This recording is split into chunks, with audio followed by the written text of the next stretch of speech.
I'm James Turk. I'm a director of the GoldMoney Foundation, and I'm pleased to be here today with noted historian, former member of the European Parliament, and author of 5 books, including this one, When Money Dies: The Nightmare of the Deficit Spending, Devaluation, and Hyperinflation of Weimar Germany. Adam Ferguson, it's a pleasure to be with you here today. Nice to have you here.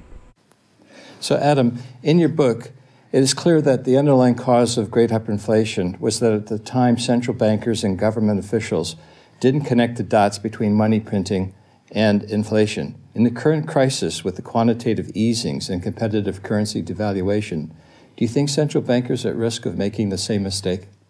Central bankers, without exception, all understand monetary theory.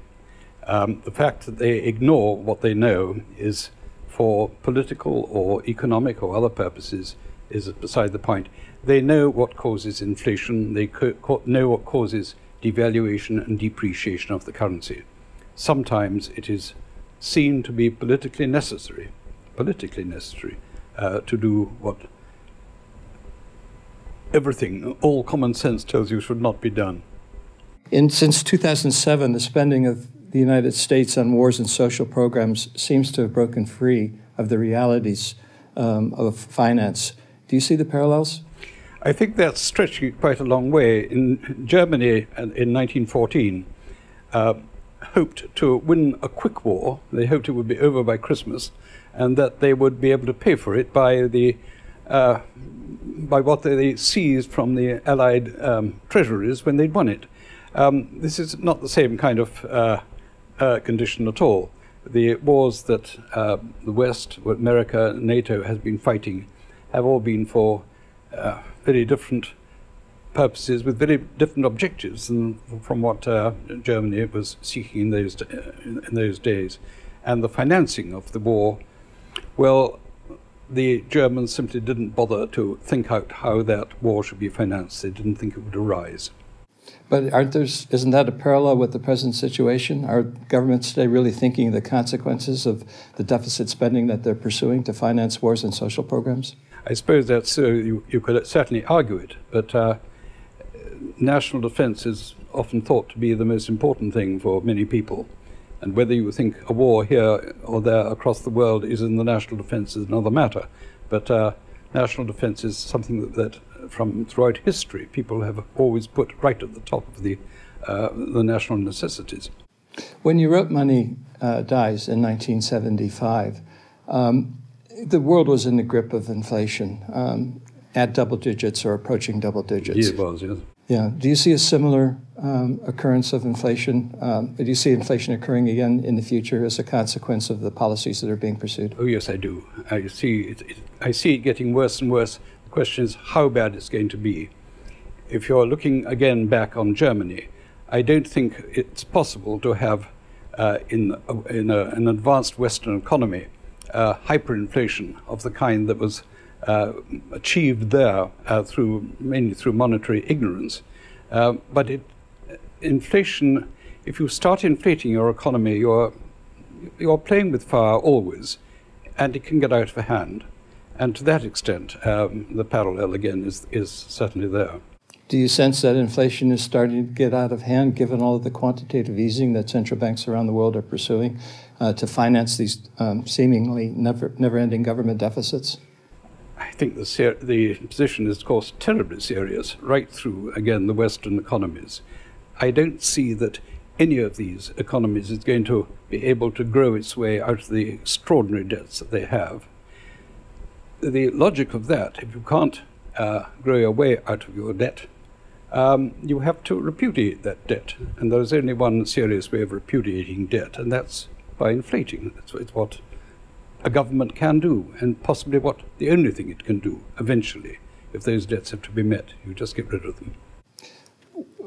You know, going back to the Weimar Republic, hyperinflation in Germany, what I'd like to do is, again, just sort of emphasize what we can learn from history. I'm a firm believer in the dictum of the American philosopher George Santayana that if we ignore history, we're doomed to relive it. And I think the period of the hyperinflation is definitely an area that we want to avoid. But looking back at that Weimar experience, who were the people who benefited from that inflation? Government obviously benefited because they repaid their debts for next to nothing. Well, not only government, but if you had a mortgage, your mortgage was paid off because you could pay it off in postage stamps. If you were a speculator, you could borrow cheaply. The Reichsbank was prepared to give almost limitless credit to anybody who wanted to set up a factory or export or anything like that, because there was such fear of unemployment. That's another parallel today in the nation as a whole. When at a time when revolution was, of course, in the air, they couldn't stand the idea of mass unemployment, and so they gave endless credit. And the answer was that anyone who got hold of that credit could export cheaply, using cheap labor at home, because the price of labor was coming down all the time.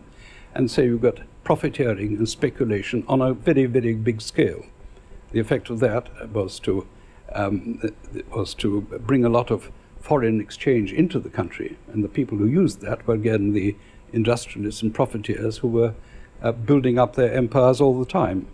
The people who were losing, naturally, were the people who depended on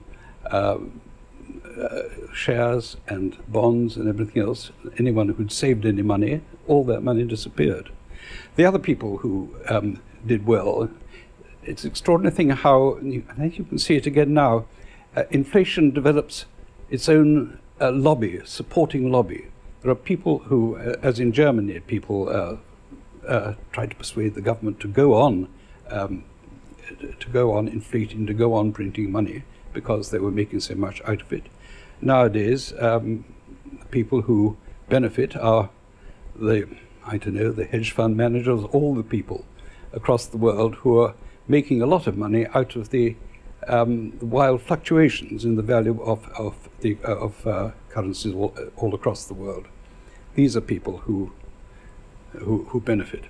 So the creditors benefited, and the savers and people who had financial assets denominated in Reichsmarks, which was the currency at the time, they were the losers. They were losing all the time. Anybody who had a fixed income, a pensioner, they would lose. The only people who gained, no, that's the wrong word. The people who were able to keep up with inflation for a long time was anybody who had any kind of grip on the public finances. That is to say, if you were in a trade union, you could strike for higher wages. Say a public trade union. If you were in the railways and the post office, that sort of thing, you could strike, and the government would simply print more money. You could keep up. But if you were a pensioner or someone like a professor or an architect or a lawyer who the demand for whose services was not very high when in times of high inflation, your income would simply disappear, and you would, instead of making money out of other people, you would find yourself breaking rocks on the riverside.